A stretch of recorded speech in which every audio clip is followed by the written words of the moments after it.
A Filomena iria pôr a gravar para nós podermos agora. Já está. Já está a gravar, João. Pronto. Olá, muito bom dia a todos. Estamos aqui para uma sessão de reagir em tempo de Covid-19, a nossa terceira na APELA, com o título da Fisioterapia na ELA. O meu nome é João Cabrita, sou fisioterapeuta na APELA e temos hoje connosco a Ana Menezes, a minha professora, fisioterapeuta há 30 anos, coordenadora pedagógica e docente da pós-graduação em fisioterapia no curso de formação de avançado de fisioterapia respiratória na ESSA, na Escola Superior de Saúde de Alcoitão.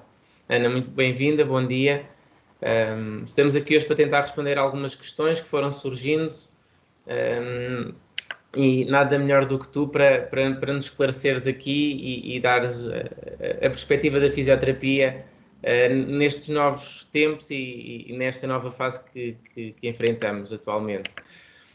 E assim coloca-se esta questão de nós os dois, e sabendo que a fisioterapia acaba por ser uma prática clínica indispensável e que tem um grande impacto na melhoria da qualidade de vida dos nossos utentes e principalmente das pessoas com ela, esta pandemia, esta situação atual implicou a criação de muitos planos de contingência, todos eles diversos, mas com alguns pontos em comuns. E de uma série de medidas preventivas que entraram atualmente no nosso dia-a-dia e que, na esmagadora maioria dos casos, impossibilitou a intervenção presencial junto dos utentes e principalmente dos doentes com ela. Consegues-nos explicar que alterações aconteceram ao nível da suspensão temporária desta prática, quer em contexto hospitalar, quer em contexto clínico? Bom dia a todos. Obrigado, João. Obrigada à APELA por este convite. Quero felicitar a APELA por esta iniciativa que eu considero tão importante, estarmos juntos dos utentes, esclarecermos, sermos um elo de colaboração com as famílias, com os cuidadores e com os utentes que têm ela, e por isso obrigado pelo convite. E obrigado por essa pergunta, João. Na verdade, muitas coisas aconteceram desde o início de março, não é? E as pessoas que têm ela e as famílias, os cuidadores, têm sentido na pele as diversas medidas que foram sendo tomadas. Eu acho que há aqui soluções diferentes para contextos diferentes, ou seja, se nos hospitais aquilo que aconteceu foi que as situações de ambulatório, a fisioterapia em ambulatório foi de uma maneira geral suspensa, as consultas foram também, as consultas de rotina também foram suspensas e, portanto, de uma forma geral, ficaram os hospitais muito empolvorosos e só as situações urgentes é que eram vistas em consulta para avaliação e para perceber se era preciso internar, o que seja. E, portanto, mesmo as consultas em hospital que tiveram suspensas, mesmo as consultas que eram urgentes e que era preciso dar seguimento para fazer avaliações de situações completamente agudas, mesmo essas levaram à obrigatoriedade daquelas limitações dos doentes que estão com ventilação não invasiva, por causa de serem equipamentos que geram aerosolização e portanto, teriam que ser vistos estes doentes em salas de isolamento, com pressão negativa e para poderem estar com o seu ventilador ligado. Depois temos as outras situações, os outros ambientes de fisioterapia, que seriam nos centros, como o vosso centro, ou nos centros de reabilitação, nas clínicas, que de uma maneira geral também foram suspensos, seguindo a norma 20-20-20, ou seja, aquela norma do início de abril, em que estipulou muito bem quais eram os doentes prioritários e urgentes que deveriam continuar a ser vistos e tentando substituir para sessões não presenciais todas aquelas que pudessem ser não presenciais. E, portanto, fomos reinventando fisioterapia através de chamadas telefónicas, através de videoconsultas, de envio de planos de exercícios autónomos e, portanto, tentámos de alguma forma que estas pessoas que não podem ir às clínicas, aos centros de reabilitação ou outros sítios de ambulatórios que fossem vistos à distância e assistidos à distância. Obviamente aqui a grande dificuldade é para aqueles que ainda não se conhecem e nós sabemos a dificuldade que é uma videochamada com todos os problemas técnicos que nós também tivemos aqui hoje, e com todos os problemas técnicos, mas quando as pessoas não se conhecem, mais difícil ainda é. E, portanto, com todas as limitações que isso dá. E depois ainda temos um terceiro grupo de doentes que fazem fisioterapia, que são os doentes que estão no seu domicílio e que fazem fisioterapia no domicílio.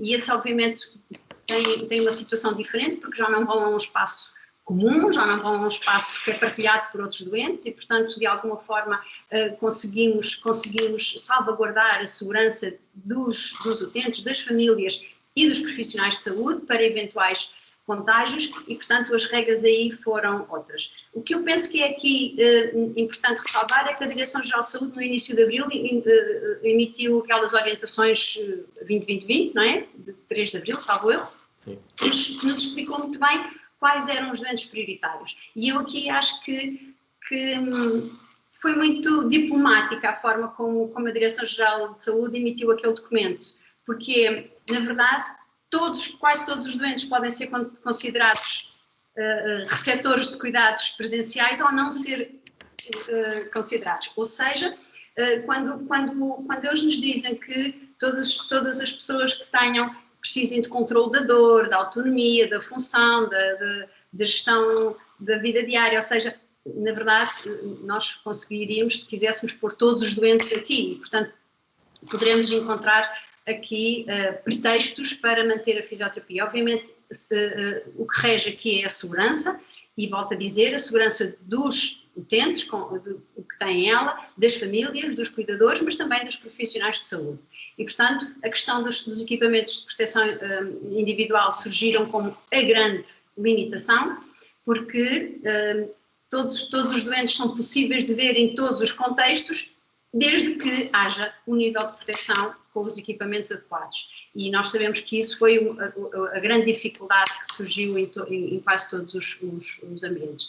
Mas eu posso dizer que, por exemplo, eu continuei a ver os doentes urgentes e prioritários no seu domicílio, obviamente com todas as medidas de proteção individual, como se eles fossem infectados, praticamente. Ou seja, todas as normas de proteção individual, para eu não lhes levar, não ser eu o vetor de transmissão, mas também para não trazer para fora de casa deles algum eventual contágio, e, portanto, mantive os doentes prioritários, os urgentes, com todos os equipamentos de proteção. E depois realmente é o desafio da fisioterapia à distância, que tem sido uma oportunidade de crescimento maravilhosa, não, sem dúvida nenhuma. Acabaste na primeira questão por responder à segunda, mas levantaste aqui umas questões interessantes e que eu gostava de explorar contigo. Porque quando falaste da abordagem em contexto domiciliário, e referiste muito bem que apresenta riscos não só para o doente como para o profissional de saúde, não é? E a tua escolha dos EPIs para não seres o vetor de transmissão, mesmo assim, e tendo a Direção-Geral de Saúde dado um leque tão vasto na nossa escolha, não é? Na forma como nós decidiríamos quem seria, ou seja, na gestão da escolha de quem seria prioritário, não é? Para manter o cuidado nesta fase de coronavírus, em que nós sabemos que os doentes com ela, principalmente os que estão em contexto domiciliário, necessitam tanto desta intervenção. Quais, só referir mais especificamente os pontos que levam a dizer, não, aqui é essencial, mais do que a fisioterapia de manutenção, digamos assim, do dia-a-dia, bem que sabemos que a fisioterapia, tanto na parte da musculoesquelética como a mobilização e alongamento, tem impacto na parte respiratória e vice-versa, elas não se conseguem dissociar uma da outra, não é? Não temos fisioterapias separadas, mas pensar assim no geral, o que é que te leva a dizer, não, aqui não posso faltar agora, quando foi o início da pandemia, aqueles pontos que tu consideraste chaves? Olha, o que eu considerei chave, talvez os meus critérios fossem, primeiro, tenho EPIs adequados ou não tenho? Segundo, esta sessão que eu me estou a preparar para fazer, esta sessão em particular, é essencial ou não? Ou seja, diminuir ao máximo o número de sessões. E depois a minha avaliação ao telefone, quando era contactada, a minha avaliação ao telefone para tentar perceber se era uma situação urgente, se era uma situação inadiável, que gerasse algum déficit ou alguma incapacidade que pusesse aquele doente em risco. E muitas vezes o risco para estes doentes com ela é o terem que ir a uma urgência hospitalar, com o medo todo que estavam de ir a um sítio de alto risco de contágio. E, portanto, por um lado, surgiram na minha prática aqueles doentes com patologia respiratória que estavam em quadro de exacerbação, de agudização e que precisavam de ajuda em casa e muito até de fazer de meio de comunicação com o médico para serem medicados em casa e poderem se manter em casa sem terem que ir à urgência. Eu tive alguns dessas situações, várias, que na verdade já é um bocadinho o que acontece com os doentes com esclerose lateral amiotrófica, que têm um risco, e neste grupo particular da esclerose lateral amiotrófica, sendo uma doença neuromuscular que tem um grave descondicionamento funcional e respiratório, e inclusive podem agravar com a disfagia, ou seja, eles cumprem todos os requisitos daquela norma, daquela recomendação de 2020-2020. Na verdade, tivemos muitas dessas situações de doentes que têm risco de ter que ir ao hospital. No fundo, quando o doente nos pede para ir a casa, ele sabe que também está a correr um risco, e nós sabemos que os doentes que estavam com cuidados domiciliários, eles próprios pediram para parar. Quando eles nos chamam a pedir ajuda é porque o reverso é, senão eu tenho que ir ao hospital e tenho que ir a um sítio onde eu não quero ir. E, portanto, é o risco do descondicionamento grave, da disfunção grave, quer em termos funcionais, quer em termos respiratórios, se é que eu posso separar as coisas uma da outra. Portanto, eles encaixavam-se bem aqui neste grupo de risco. Aliás, como os cuidados respiratórios domiciliários das empresas, não é? Que tiveram que ser mantidos. Agora, tivemos que fazer modificações na nossa intervenção, mesmo nestes que foram considerados prioritários. Ok, e já agora, nessas mudanças, e falando das medidas tomadas, aqui aproveitando a tua experiência, que equipamentos e quais foram as grandes alterações na tua prática? Ou seja, ias ao domicílio, pronto, contanto que já os conhecias, porque como também já referiste anteriormente e referiste muito bem, a importância de conhecer as pessoas, não é? A fisioterapia por chamada ou à distância, sem conhecer as pessoas, é muito complicado. Mas tendo o contacto presencial, quais eram as medidas que tu tomaste? Ou seja, olha, não só pelas normas. A minha rotina passou a ser a seguinte. Primeiro, portanto, a minha prática já costuma ser a ir à casa dos doentes, essa já é a minha prática, só que enquanto que eu saía de casa e fazia 3, 4, 5, 6 doentes de seguida, a primeira regra foi que cada vez que eu sair de casa só vou a um doente. E, portanto, visto a minha farda de fisioterapeuta, não vou com roupa e vou diretamente com aquela farda de fisioterapeuta, por ser uma roupa facilmente lavável, não é por mais nada, e vou direto à casa de um doente sem ir a mais sítio nenhum. Quando chego, tenho todo o meu equipamento de proteção individual, ou seja, jamais os meus sapatos de rua entram em casa dos doentes, jamais não lavaria as mãos com todas as regras, obviamente, à entrada do doente, e coloco máscara FFP2 sempre, porque não posso garantir que o doente possa utilizar uma máscara cirúrgica ou que não tussa ou que não espirre, e portanto eu protejo-me sempre no mínimo com uma FFP2, touca, bata até aos pés, luvas, e portanto todo o equipamento que tenho grande. Depois não é equipamento meu para dentro, a não ser estetoscópio nas situações em que é completamente necessário, mas protegido com preservativo, e portanto voltamos aqui a minimizar ao máximo o contacto dos equipamentos. Toda a nossa avaliação que nós fazíamos com tantos equipamentos, essa deixei de poder fazer, ou deixar que era seguro fazer, e portanto não a faço. Quando saio de casa de um doente, a regra é a mesma, o equipamento é todo retirado como deve ser, a higienização, essas coisas todas, e venho direta para casa, portanto, sem ir a mais outro doente nenhum, direta para casa, onde essa roupa vai imediatamente, sem entrar em casa para a lavagem. Portanto, não rende muito, digamos, não rende muito.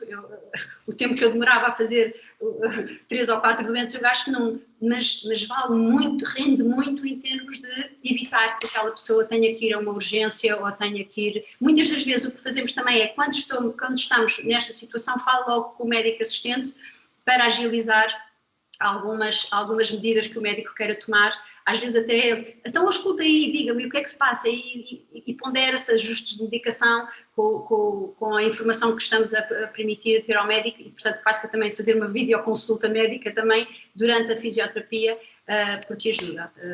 E, portanto, essa passou a ser a minha rotina. Depois, complementar estas visitas, então, com videochamadas como a que estamos a fazer agora.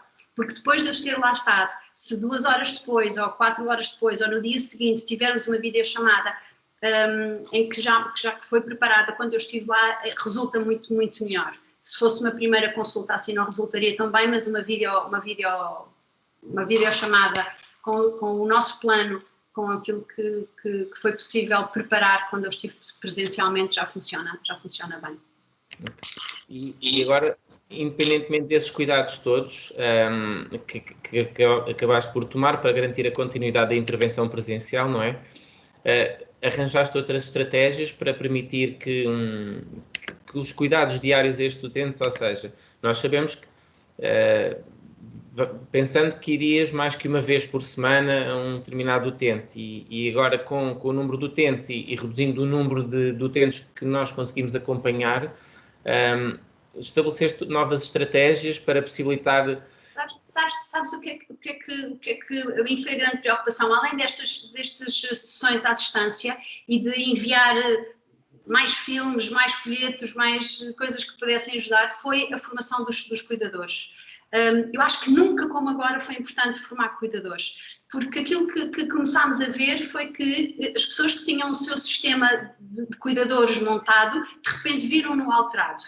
E, portanto, quando parece que, assim, à partida até parece que pode não fazer sentido nesta fase fazer formação a cuidadores, eu acho que é a altura em que precisamos mais de fazer formação a cuidadores. Temos cuidadores a estarem 24 horas por dia, 7 dias por semana com o utente, que não vão a casa e que não descansam, e alguns deles nem sequer eram o cuidador habitual. Temos familiares que passaram a estar em casa e não estavam habituados e, portanto, podem assumir outras responsabilidades também nos cuidados portanto, dou como um tempo muito bem gasto a formação de cuidadores nesta altura. E temos feito algumas sessões engraçadas, muitas até à distância, mas a complementar as presenciais da formação de cuidadores. Por exemplo, estou a pensar numa senhora como ela em particular, por exemplo, em que, pura e simplesmente naquele dia, marcámos toda a família estar disponível.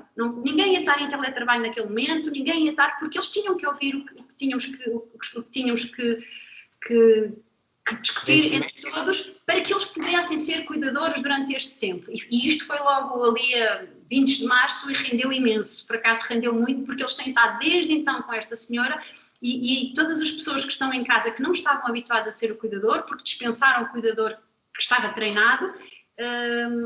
E pronto, eu acho que essa é uma responsabilidade muito grande da formação de cuidadores, muito intensiva, muito cuidada e com o tempo, sem ser à pressa, com muito tempo, porque a formação de cuidadores é uma coisa que demora muito tempo. Não é de uma sessão que se ensina alguém a fazer alguma coisa diferente que não faz parte, não é? Estamos a pensar em informáticos e em pintores e em canalizadores, de repente nós queremos que eles sejam cuidadores de saúde com imensas técnicas de coisas que nós normalmente fazíamos no dia-a-dia e agora pela distância não fazemos. Sim, e a quantidade de informação muitas vezes por nós dispensada, não é? Numa sessão tens que focar num ponto e não em vários, certo? Senão aquilo, a pessoa chega ao final e parece que levou uma coça e espremido, não é? Como se costuma dizer, dá muito pouco. E muitas vezes aquilo que depois que nós fazemos é que ensinamos coisas e depois aquilo que está a resultar muito é como há mais pessoas em casa, em algumas famílias, há mais pessoas em casa do que era costume, porque as pessoas não saem para trabalhar. Aquilo que nós fizemos foi pôr a família a ser crítica uns dos outros e a filmarem o gesto, o levante, ou rodar e não sei o quê, e às tantas já está a família toda a ser crítica e depois filmam e mandam e dizem assim, Ana, olha este levante que a minha irmã fez. Eu acho que, ou seja, mas na verdade foi toda uma dinâmica que se criou de formação de formadores de uma forma mais intensiva, eu acho que sim, mais intensiva. Boa. Ana, e outra questão agora, pedindo para simplificar, esta nossa ausência muitas vezes, não é? E principalmente nesta população com esclerose lateral amiotrófica, que impactos é que tu consegues antecipar? Ou seja, este período de início houve aquela fase de pânico, não é? Encerramento total dos serviços em 2 semanas, em que não há nada para ninguém, e desde as equipas de acompanhamento domiciliário, das equipas de cuidados paliativos, as equipas de cuidados continuados ao domicílio, deixou tudo de exercer, não é? Durante 2 semanas houve ali um interregno, e neste momento, mesmo com os serviços, as limitações da EPIs, às vezes faltas de condições dos próprios espaços, continua. Que impactos é que tu estás a ver aqui para esta patologia específica a curto, médio e longo prazo? Ui, tantos impactos. Olha, mas deixa-me só eu dizer uma coisa antes disso. É assim, eu custa muito a aceitar que nesta fase, a meio de maio, haja falta de meios de proteção individual. Custa muito a aceitar isso e, portanto, não aceito facilmente que tu me digas isso. Na verdade, eu acho que realmente houve ali 2 semanas no fim de março que foram um bocadinho mais de pânico. Mesmo assim, houve equipes que continuaram a funcionar, quer de paliativos, quer de continuados, quer de reabilitação. Houve equipes que continuaram a funcionar porque tinham material de equipamento de proteção individual. Eu posso dizer que a minha encomenda de material de proteção individual para o meu uso próprio foi no fim de fevereiro, princípio de março, quando percebi o que vinha aí, fiz a minha encomenda e ainda é dessa que estou a utilizar, embora já esteja no fim do meu stock. Mas houve equipes que funcionaram. Portanto, isso para te dizer que há sempre uma maneira, mesmo quando parece que não temos material, há sempre alguém que aparece com mecenas para pagar, há sempre alguém que consegue com mecenas para encomendar.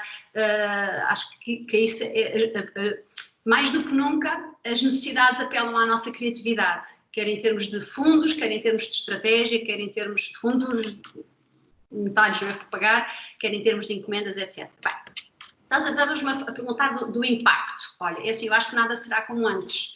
Tem uma partes boas e tem partes más. Eu acho que, na verdade, há muitas déficits funcionais que vão e estou a falar só nas esclerose laterais amiotróficas, não estou a falar das outras populações, mas estas pessoas com esta doença, muitos deles foram, de alguma forma, protelando problemas e agudizando problemas de disfunção funcional, respiratória, etc. Portanto, não podemos de maneira nenhuma deixar arrastar mais tempo este protelar de algumas resoluções de situações concretas. E, portanto, essa é a parte má, não é? Temos pessoas a piorar o seu estado de saúde por causa disto. E isso é inconcebível e, portanto, mais do que nunca, eu penso que, e para vocês apelo em particular, aquilo que eu penso é que poderão pensar em recorrer mais ao serviço domiciliário, eventualmente ir buscar voluntários, continuam a aparecer voluntários. É muito engraçado que mesmo nesta altura continuam a aparecer voluntários a quererem fazer coisas. Alunos, finalistas, fisioterapeutas, etc., continuam a haver e, portanto, poderá-se recorrer a voluntários para se poder dar solução e avaliar estas pessoas no domicílio de maneira a poder fazer com que as sessões à distância sejam mais eficazes, mas isto com visitas domiciliárias prévias. Por outro lado, e portanto, isso acho que temos que apostar muito mais no trabalho domiciliário. Depois temos que ajustar os nossos espaços de reabilitação, os centros, as clínicas, às novas regras de distanciamento, mesmo de espaços, gerir agendas, de maneira a que possamos ter as pessoas que precisam, que não têm, que têm que ir ou que têm maior facilidade em se disponibilizar. Mas eu penso que os domicílios vão ser as nossas. Para já vai ser muito mais seguro trabalhar no domicílio do que termos os espaços cheios de utentes como é. Claro que aqui temos uma situação complicada. À partida, Temos aqui uma situação complicada à partida, que é os doentes com ventiladores, porque os doentes com ventiladores geram partículas de aerossóis, não é? E, portanto, têm que ter um sistema fechado, com um filtro à saída antes da válvula expiratória, portanto, não pode ser abertos para o ar, e, portanto, para estarmos com doentes ventilados nos nossos centros, temos que ter equipamentos. Não está a ser fácil ter válvulas exalatórias. O filtro bactericida é fácil, mas à saída da máscara. Temos o problema dos cough assist também, porque muitos dos doentes estão dependentes de cough assist, e por isso é que eu digo que o trabalho domiciliário nesta fase é muito mais fácil do que estar a levar estes doentes aos sítios com ventiladores e com cough assist e a precisarem disso. Então não nos podemos nunca esquecer de que, como tu dizias e tão bem, João, não há fisioterapia respiratória e fisioterapia geral. Nestes doentes é a mesma fisioterapia, e apesar de eu estar, se calhar, às vezes, naquele momento focada para alguns exercícios mais de autonomia funcional, não quer dizer que ele não possa precisar de tossir, de fazer um cough assist, uma coisa a meio da sessão. E, portanto, se eu faço isso num centro, eu estou a pôr em risco o espaço. E por isso é que eu digo que vamos ter que apostar muito mais no trabalho domiciliário, para que seja só a proteção do profissional de saúde,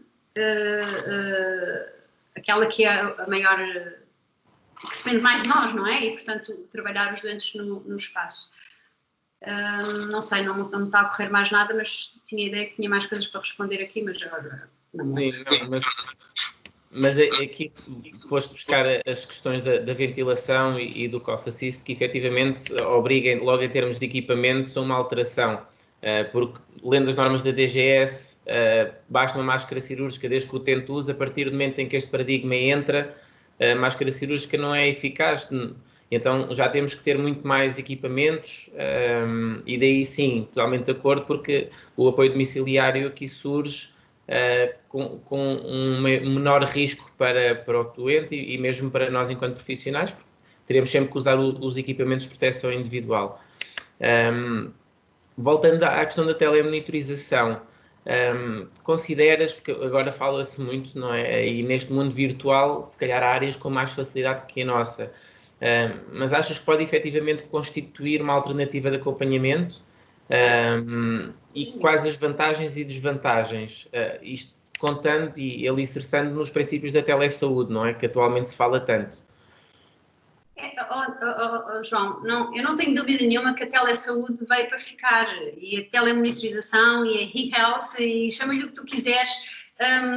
Vamos ter que contar com ela, mesmo que sem Covid já íamos contar com ela, e agora temos uma grande alavanca, que é este risco de contágio por Covid, ou vai nos obrigar a andar mais depressa do que se calhar andaríamos noutra altura. Mas não temos dúvida nenhuma de que a telemonitorização, a telesaúde são realidades que vieram para ficar. Tem muitas vantagens, obviamente. Estes doentes com ela muitas vezes têm muitas dificuldades em deslocar-se, e, portanto, se toda a gente estiver mais ágil nestas formas de comunicação à distância, se todos estiverem mais ágeis, o médico mais ágil, o fisioterapeuta mais ágil, o enfermeiro mais ágil, o doente mais ágil, o cuidador mais ágil, todos estivermos ágeis na gestão desta tecnologia, vamos poupar muitas deslocações, e nós sabemos que as deslocações para um doente com esclerose lateral amiotrófica às vezes são só por si uma maratona. O ir a um sítio com as limitações que tem, muitas vezes só isso é uma maratona que exige muitos recursos de família, dos cuidadores, etc. E, portanto, há muitas coisas que vão poder ser feitas à distância e vieram para ficar, nitidamente. Agora, nunca só por si, ou seja, como eu falei, este tem que ser um complemento das visitas presenciais.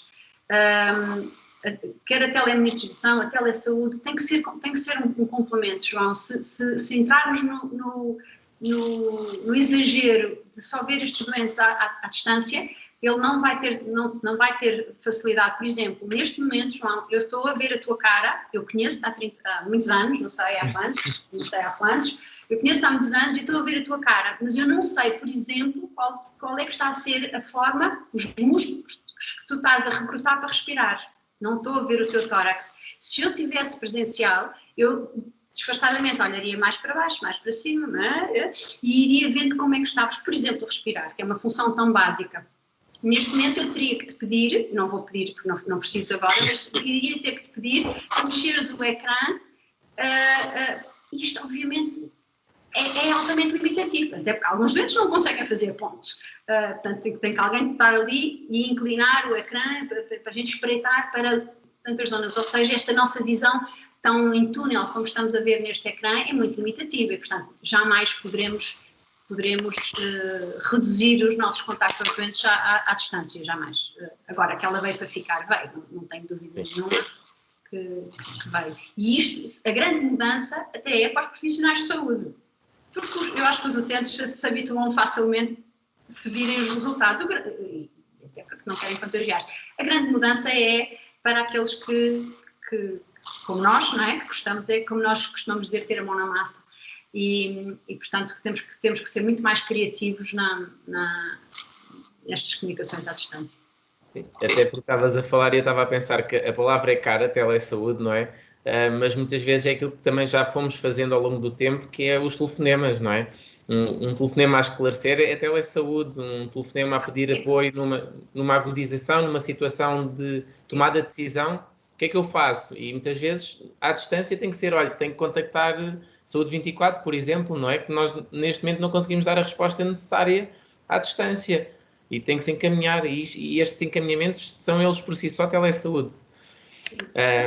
Sim, eu acho que esta resistência inicial que havia está-se a esfumar, não é? E este tempo está-nos a mostrar que muito mais facilmente nós conseguimos... Ontem eu tive à noite uma chamada de uma senhora que eu acompanho que faz 95 anos em julho, no princípio de julho. E ela sozinha pegou no seu telefone e fez-me uma videochamada porque me queria mostrar uma coisa do seu estado de saúde. E ela sozinha, isto em março, ela precisaria que a cuidadora fizesse a chamada e pusesse e tal. E estamos em maio e esta senhora, que como eu digo vai fazer 95 anos daqui a 2 meses, já sozinha já faz isto. Ou seja, aquela resistência inicial de eu não sei fazer isto, ela sozinha pegou no seu telemóvel, depois achou que aquilo não sei o quê e fez uma chamada e depois pôs-se a mostrar com o ecrã do telemóvel, a mostrar o que ela queria porque estava... e ficou sossegada porque aquilo na verdade era uma situação que não era nada de alarme e já não ficou a preocupar-se durante a noite e eventualmente hoje ir para o médico, para o centro de saúde, se fosse uma situação normal, etc. Portanto, há muitas coisas que realmente nós podemos fazer à distância. E a resistência inicial foi combatada, não tenho dúvida nenhuma. Ontem, quando aquela senhora me ligou ao fim da tarde, não é? Eu disse, esta senhora vai fazer 95 anos e ela está-me a ligar sozinha. Ana, e já agora falamos de telesaúde, não só neste nosso contacto e na intervenção, mas também depois falamos da questão da monitorização. E apesar de termos vindo a assistir do aumento, não é, da telemonitorização, como tu disseste, se calhar num ritmo diferente, mas agora com esta questão do Covid acelerada, mas mesmo não contando com o Covid, pensando que isto daí uns tempos estará mais resolvido, também te parece que esta telemonitorização essencial, ela terá impacto sim no número de recursos, não é? Porque cada utente deverá ter o seu próprio equipamento para nós podermos à distância ajudar. Mas parece que também vai entrar agora com priorizado e com outro impacto no nosso dia-a-dia? Não tenho dúvida nenhuma, João, porque é a maneira que tu tens é mais uma forma que tu tens de validar o que te é dito pelo telefone. Se tiveres uma forma de monitorizar o doente à distância, além do telefone, se tiveres um oxímetro, se tiveres o que seja, que te possa ir validando, consegues, porque nós sabemos que o nosso raciocínio clínico não é feito com base numa fonte de informação. Nós precisamos de várias fontes para fazer o raciocínio, para tomar uma decisão e ter uma opinião. E, portanto, a telemonitorização é preciosíssima no sentido de alimentar, porque depois tu podes falar com ele ao telefone, podes falar com o cuidador, até podes ver uma imagem, mas se tiveres essa monitorização concreta, obviamente tens uma informação muito mais fundamentada e, portanto, eu não tenho dúvida nenhuma de que, assim como há uns anos havia 1 ou 2 computadores por casa, e hoje, depois desta pandemia, não há ninguém que não tenha o seu computador, porque toda a gente tem que ter o seu computador. Se uma casa com 6 pessoas, no mínimo tem 6 computadores, porque toda a gente está a precisar do computador ao mesmo tempo para trabalhar, para comunicar com os amigos, não é? Às tantas, o meu sobrinho de 7 anos ontem já nos mandou uma mensagem a dizer que já tem WhatsApp. Pois, na verdade, ele precisa de falar com os amigos, não é? E os telefones dos irmãos e da mãe e do pai estão sempre ocupados, e ele teve autorização de furar o esquema e de, antes dos 10 anos, dos 11, que era a regra que ele tinha, ter o seu telemóvel para ter o WhatsApp. Na verdade, é isso que vai acontecer também em relação à telemonitorização. É assim, vai ser muito mais vulgar termos os doentes com equipamentos que antes eram considerados caros e inacessíveis. O que faz estes equipamentos serem caros é a quantidade. Se encomendarmos 10 vezes mais, o preço vem por aí abaixo, não é? E, portanto, eu não tenho dúvida nenhuma que por exemplo, uma das coisas que eu fiz com estes meus doentes, por acaso não foi tanto com as elas, tive menos, mas com os DPOCs que estavam agudizados, que no princípio de março estavam mais ou menos estáveis e no fim de março parecia que tinha caído o Carmo e a Trindade, estavam todos com medo de estar infectados e todos com medo de estar agudizados e das suas crises de exacerbação. A primeira coisa que eu fiz foi, cada um que me telefonava e que não tinha um oxímetro em casa, eu ia-lhes lá deixar um oxímetro. Que não era de vista à distância, porque eu não tenho esse equipamento, mas um oxímetro simples, aqueles simples, veja aqui, e quando me telefonar, ou quando tiver dúvidas, olhe para aqui e veja o que é que se está a passar. E isso tranquilizou-os, e quando me telefonavam já dizia assim, a saturação está nos 95, que é ótimo para ele, mas eu sinto não sei o que é, ok, mas já era uma telemonitorização. Exato. Com um oxímetro barato, destes que nós conseguimos deixar em casa do doente sem achar que estamos a deixar lá o nosso Porsche, não é? Não o nosso Ferrari. Portanto, só estávamos a deixar lá uma coisa que custa 30 euros e que se deu e que acalma muito. Portanto, até esse é um exemplo muito básico, porque a telemonitorização tranquiliza e vai passar a fazer parte da nossa rotina, não tenho dúvida nenhuma. Não tenho dúvida nenhuma. E vamos ver agora como é que o futuro se desenha nestas nossas novas intervenções. E acho que é promissor, efetivamente, a telemonitorização e a telesaúde enquanto auxílio, claro, com os profissionais sempre disponíveis para ajudar, mas sem nunca perder o foco da intervenção presencial, que na nossa área se torna essencial e tem que ser, não é? Nós não conseguimos só com a distância. Eu lembro-me sempre de um exemplo que deram quando fiz a minha formação base em fisioterapia, de umas cassetes num pós-operatório. Claro, aquilo ajuda, mas sem as correções, sem aquele feedback, muitas vezes fica a faltar. Por isso, não focar também agora que é tudo à distância e trabalharmos no sentido da intervenção presencial e sim focarmos em conseguir o que é necessário para conseguirmos continuar a estar junto das pessoas que precisam de nós e para quem a nossa intervenção é essencial.